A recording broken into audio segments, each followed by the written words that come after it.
Hey Algebra 2 Honors students, it's Miss Goldenberg coming at you guys from my house. I hope you guys are all doing well. I hope you guys had nice weekends. We are going to today be working on 2 variable systems of equations as well as 3 variable systems of equations. We're going to look at how to use technology to help us with our 3 variables. So first we've got a quick warm-up. So if I were you, in my notebook, I would be writing these systems of equations, pause the video, and try them on your own as a quick warm-up to see how you're doing with elimination and substitution. So for the first one, I'm looking at it, and you can either do elimination or substitution. It's really easy to isolate the first equation, so I'm going to show an example of substitution just to have one. I would rearrange it and subtract y on both sides to get x is equal to 9 minus y. Okay, and then after that, I would then go ahead and plug in 9 minus y as x. So I take my original second equation, 2 times 9 minus y minus 3y is equal to negative 2.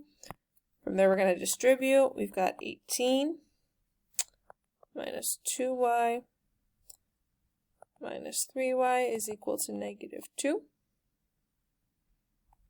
And then from here, we can put our like terms together. So that's 18 minus 5y equals negative 2. Subtract 18 on both sides. Looks like negative 5y is equal to negative 20. Divide by negative 5. And it looks like y is equal to positive 4. Notice 2 negatives make a positive here. From there, to get your x, you can plug y into either of your 2 original equations. So I'm going to plug it into the first one because it's got smaller numbers. So what plus 4 equals 9? That would make x 5. And remember, we're going to want to write our final answers like coordinate pairs. So x comma y is equal to 5 comma 4. Is how I would write my final answer. Okay, and that was a substitution example. And that one I would have said you could do substitution, elimination. I don't think either one would be severely faster than the other. The second one looks a little bit more nicely set up for elimination. And I'm looking at the coefficients. I'm looking at that if I added my 2 equations from here, the 2 y's and the negative 2 y's, sorry about that, are going to cancel out. So we're going to get nothing. We're going to add those and get 2x's plus 0 is equal to 7 plus negative 5 is 2. So if 2x is equal to 2, that means x is going to be 1. From there, if we want to solve for y, we can plug x into either of the 2 original equations. So I'm going to say, okay, x plus 2y equals 7.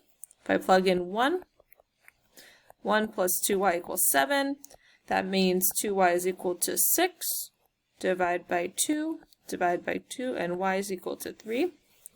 Again, we're going to want to write our answers as x comma y is equal to 1 comma 3. Okay.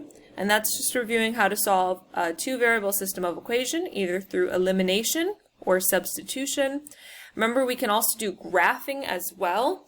So graphing is another really good way to solve a system of equations. And sometimes graphing can be easier depending on how the equations look.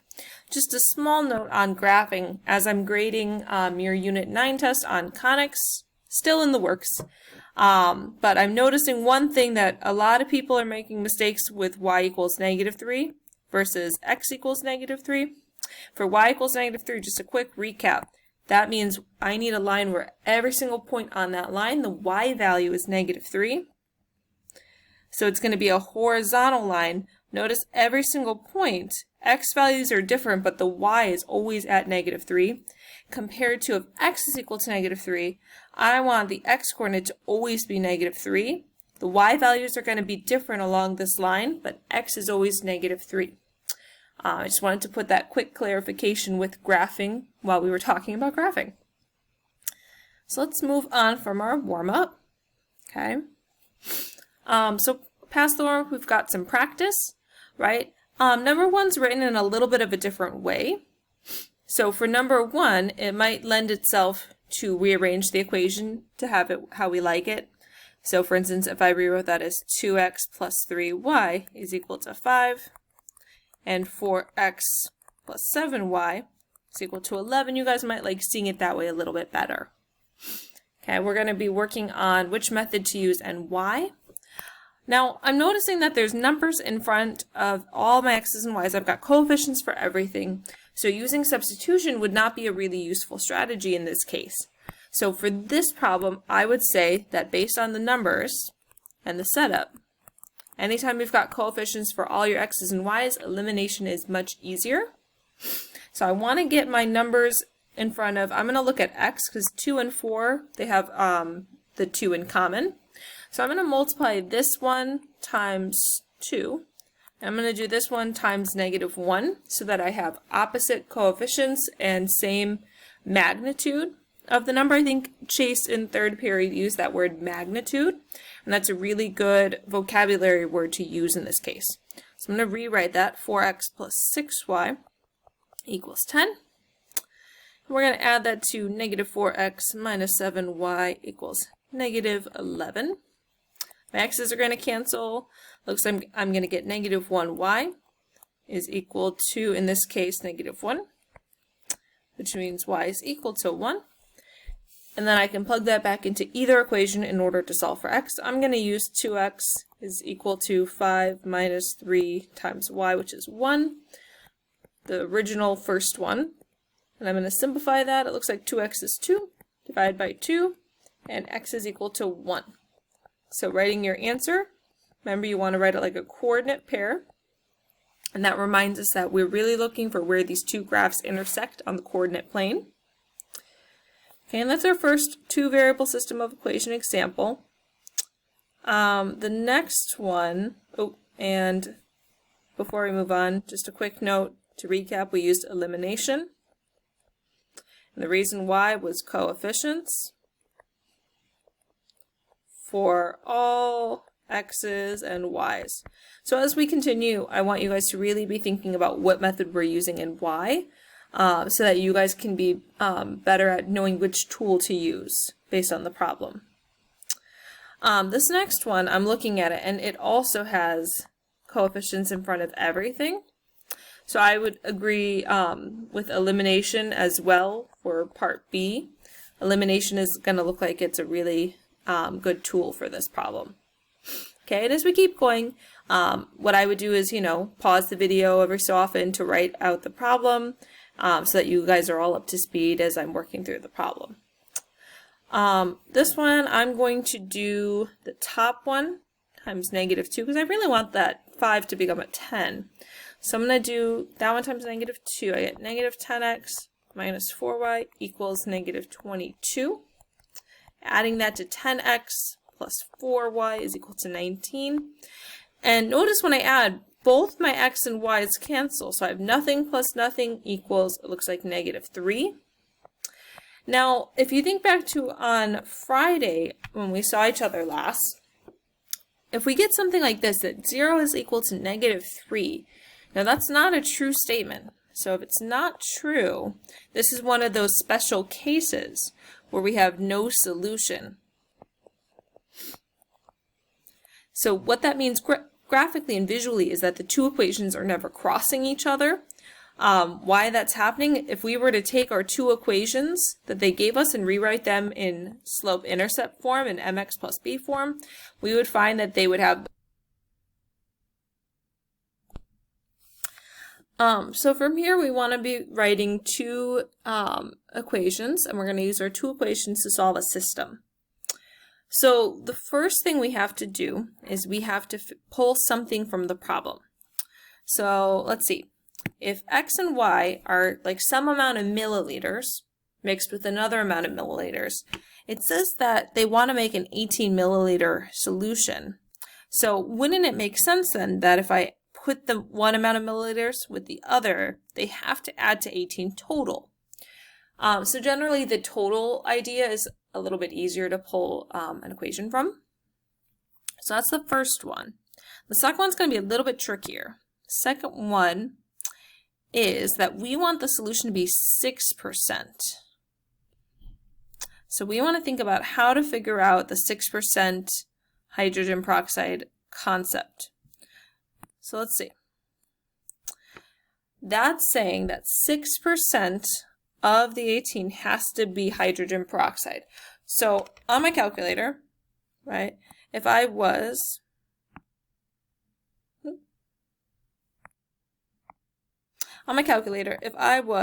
to take 18 and do times 0.06, that looks like it's supposed to be 1.08 milliliters that it's going to be, right? If 6%, we need 1.08 milliliters to be pure hydrogen peroxide. Okay, so let's think through this. So how could I represent that context in an equation? I'm going to write out an equation that works, and I'm going to explain why it works. And generally, for these kind of problems, you always have to use this type of equation. So anytime you see like a mixture problem, this is going to be a really useful way to set it up. So I know that the first one is 5% hydrogen peroxide, so I'm going to write 0.05 as a decimal times, that's going with my x, plus 0.07 times y is equal to, I'm going to use the 6% for the total times the 18 for the total. So if we look at the structure of this, what it is the percent of x. What that's going to give me is if the x is the milliliters of 5% hydrogen peroxide, if I take the 5% of that, that's going to give me the pure hydrogen peroxide. Same thing for the second one. If I do the 7% of however much of the 7% hydrogen peroxide mixture I'm putting in, that's going to be how much is pure hydrogen peroxide.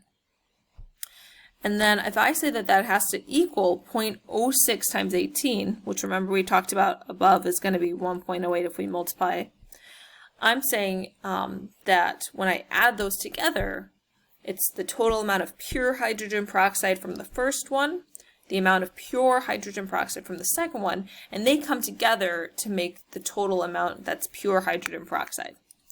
So that's why that works when we write it out. Like I said, this is going to be a pretty common type of problem that you'll see as we do more practice and as we have homework problems. So this one might be a little trickier to think about right now, but we'll see a ton of extra practice like this. Okay, so I'm looking to solve my system, right? And in order to solve my system, I have to think about, and I'm going to just write this one as 1.08 rather than the multiplication. So I have to decide what's easiest. I could do substitution, I could do elimination. I don't really want to do substitution and do multiplication with all those decimals. So what I think I might do is I might just do this top equation times 0.05 but make it negative so that the two x coefficients are going to cancel out. So if I was to write that out, it would be negative 0.05 x, and then it would be minus 0.05 y is equal to, if I do 18 times 0.05, looks like it's going to be negative 0.9. Okay, and I'm going to be adding that to my original second equation. And my goal was to get the x's to cancel. Looks like my y's, I'm going to have 0.02y is equal to, and if I do 1.08 minus 0.9, 0.18. If I divide by 0.02, and right now you guys should probably be noticing that like the 2 and the 18, that's a pretty nice numbers that we're getting there, right? And it works with divisibility ideas. So we find that y is equal to 9. So in words, what that means is that the milliliters of 7% hydrogen peroxide that we're going to be mixing, there are going to be 9 milliliters of the 7%. If our mixture total is going to be 18, x is also going to be 5 milliliters. Now don't be too fooled by this, the fact that they're the same. They won't always be the same. It just happens to work out in this problem